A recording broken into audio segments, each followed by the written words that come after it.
Imaginez cet air épais de tension qui n'existe que dans nos esprits. Pendant des années, nous respirons l'optimisme. Les marchés grimpent. Les maisons se vendent à des prix de contes de fées. Les gens se sentent invincibles. C'est l'illusion. Wall Street fabrique des châteaux de cartes sophistiqués, des produits financiers si complexes que même leurs créateurs ne les comprennent plus. Et pendant ce temps, Main Street regarde, fasciné, croyant que c'est de la magie, des CDO, des produits dérivés, des paris sur des paris. La dette se multiplie comme des ombres sous une lampe. Personne ne pose la question qui compte vraiment. Comment cela peut-il être durable? Car quelque part, dans les murs invisibles des marchés, une menace se construit silencieusement. Pas de fusée, pas de bombe, juste des chiffres qui ne s'additionnent plus. Et puis, ça commence.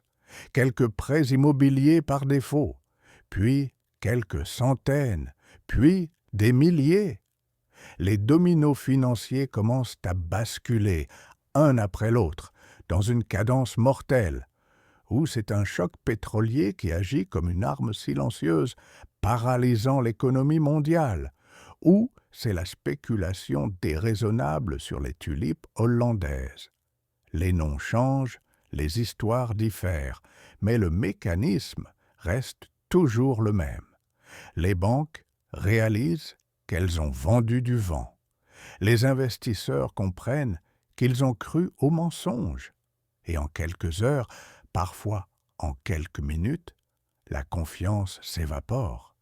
Les prix ne baissent pas graduellement. Ils chutent, ils plongent.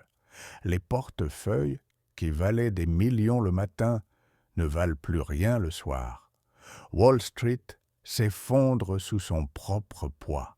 Et personne, absolument personne sur Main Street n'a vu ça venir. Car le secret des crises est simple. Elles sont construites par le système, pas par les gens. Et c'est là que le documentaire change de point de vue. Car tandis que les hedge funds se couvrent et les banquiers reçoivent des bonis d'urgence, quelque chose d'invisible se produit sur Main Street. Les usines ferment. Les familles perdent leurs maisons. Ces châteaux qu'elles croyaient posséder, mais qui, techniquement, appartenaient à un réseau de prêteurs sans visage. Les files d'attente s'allongent devant les agences d'assurance chômage.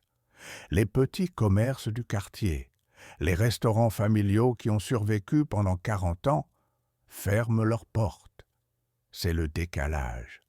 L'écart entre Wall Street et Main Street devient un abîme. Le système sauve les grandes banques avec l'argent des contribuables.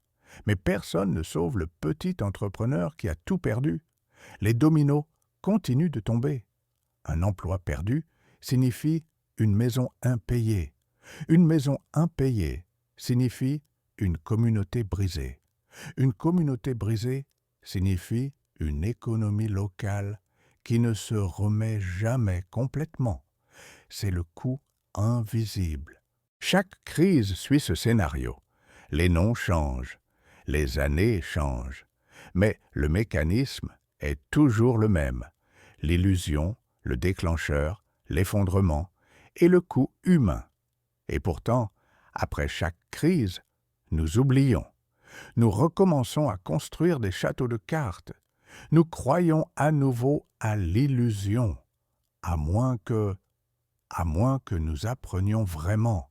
Apprendre vraiment signifie une chose, comprendre que les crises financières ne tombent pas du ciel.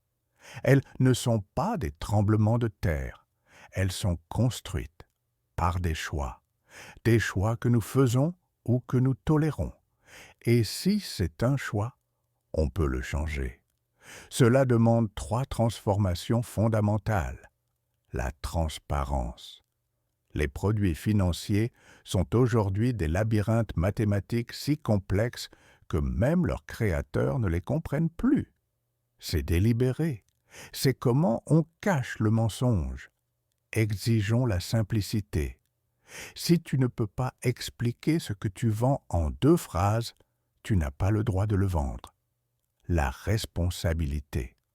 Aujourd'hui, les banquiers qui créent les bulles reçoivent des bonus quand la bulle éclate. Le citoyen perd sa maison. C'est pervers. Inverse-le. Les créateurs de bulles paient. Personnellement, cette seule règle changerait tout du jour au lendemain. Le système.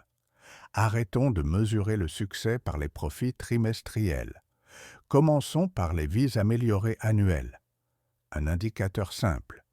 Le système est-il plus stable? Les gens sont-ils mieux lotis? L'avenir est-il plus sûr? Voilà, 3 piliers, 3 changements. Le reste, c'est du bruit. Le cycle n'est pas inévitable. L'amnésie n'est pas permanente. Et le futur, il n'est pas écrit encore. Vous avez maintenant compris le mécanisme. Vous pouvez voir le cycle avant qu'il ne se referme. Cela signifie une chose. Vous avez le pouvoir, car la prochaine crise est déjà en train de se construire. La vraie question n'est donc plus si une autre crise arrivera. Mais d'où viendra la fissure? Sera-t-elle visible, comme une bulle prête à éclater, ou invisible, dissimulée dans les lignes de code, les dettes silencieuses ou un marché que plus personne ne surveille? Car l'histoire nous l'a appris. La prochaine crise ne ressemble jamais à la précédente. Elle se construit pendant que tout semble encore fonctionner. Dans la prochaine vidéo, nous allons révéler les 5 menaces invisibles qui pourraient déclencher la prochaine crise mondiale.